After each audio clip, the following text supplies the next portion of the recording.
I have a fair idea that the consultation booths are somewhere around here. If my memory serves me right,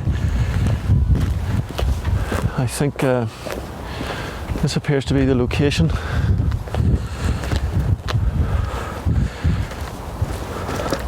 Yes, this looks very familiar. Yes, we've found them. It's a good few years since I've been here.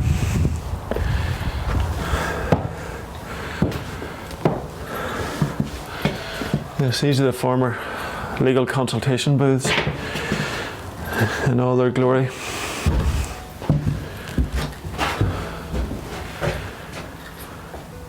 This would have been the waiting room. We would have had a seat just before consulting with your clients. At times you didn't know what to expect in terms of the instructions that you were going to be given about either a court case that was ongoing or a particular difficulty, an abuse, an assault, a loss of privileges, a prison issue. It could range from cases that were pending in the Crown Court through to what might seem to most outsiders as a mundane welfare issue, but to a prisoner was a matter of supreme importance. And you would have sat here to work your way through the instructions.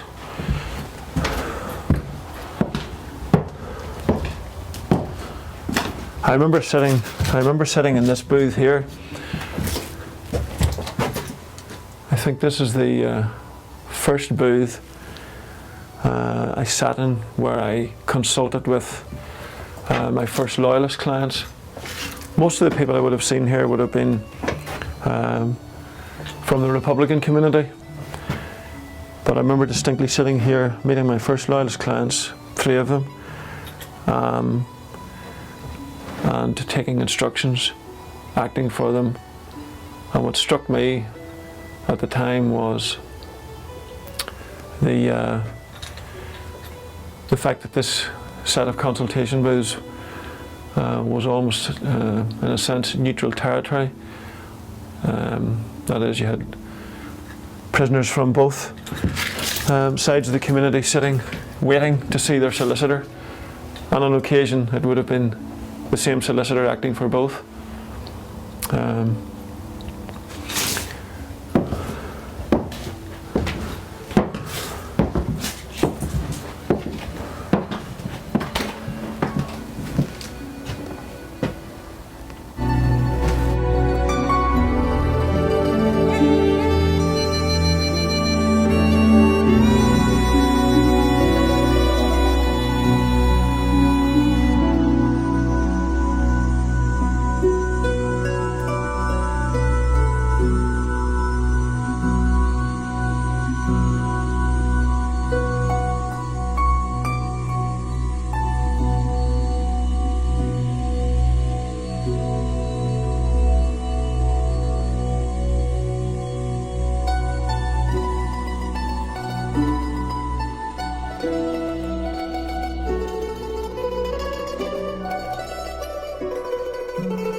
First times I was up in this prison seeing clients, taking instructions,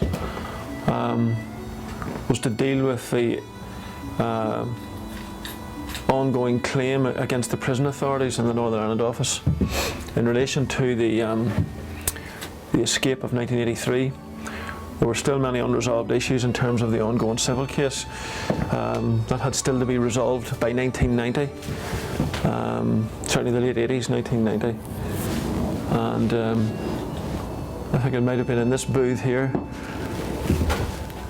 that I remember taking instructions in terms of the settlement proposals to resolve that case. It was very much a landmark case in terms of the issues that went beyond the mere immediate legal impact. There were many wide-ranging political ramifications as a result of that case, which dealt with the injuries and psychological trauma that ensued for many prisoners after they had been recaptured, and many other prisoners generally who suffered abuse at that time. It was a big introduction for me into a different legal world that I was to get used to. A number of years later, of course, other issues arose following an attempted escape bid, and I remember being in the prison again, taking instructions from a large number of prisoners who suffered abuse as a result of the aborted prison escape. That would have been one of the, if not the last, major case in terms of civil proceedings against the prison authorities that I would have dealt with at that time. That would have been around the mid-80s, or mid-90s to late 90s.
If I recall rightly, remand prisoners, that is those people who were awaiting trial and whose cases were yet to be heard, were housed in Crumlin Road prison. And then at a later stage, remand prisoners were housed in Long Kesh prison together with sentence prisoners. I dealt with some cases that were the subject of a lot of publicity. I dealt with many young people who had found themselves caught up in the conflict, who'd been arrested and detained aged 18, 19, 20 years of age, and were confronted with a system that seemed dangerous and alien. And you as the solicitor were there to try and guide them through what would have seemed to them a hostile legal process. We were there to help and to offer some sort of structured approach to what seemed like a very, very difficult position for them. I dealt with a case arising out of the Shankill bombing in the early 90s, just at the height of the Troubles. It was a difficult time to practice as well as a solicitor because so much was happening on all fronts, and you were right smack in the middle of it, trying to deal with legal issues in a wider, difficult, complex political climate. So looking back, it was a difficult climate to practice the type of law that I and a small number of my colleagues practiced. The tension surrounding the Shankill Road case was extremely high. It's within these consultation booths that you would have prepared the case for a period of months before its eventual disposal.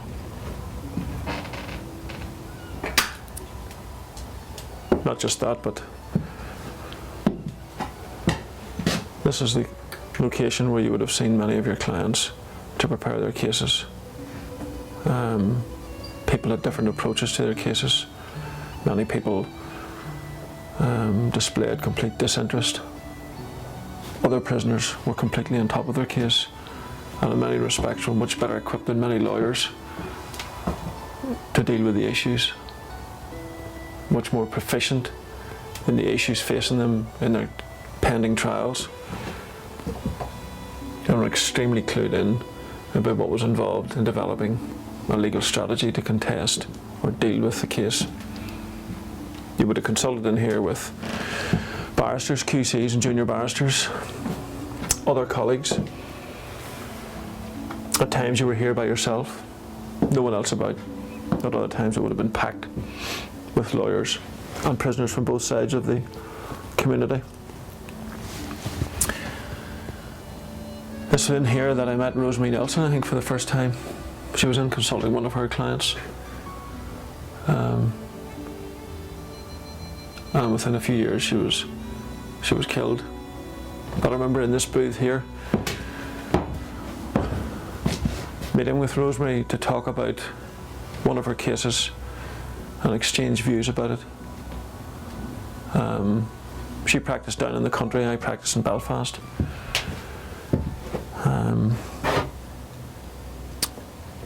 It's all the more poignant now because I've just recently given a statement to a group of lawyers only yesterday in relation to the pending inquiry, which is due to take place this September. But it's in this room that I met her for the first time.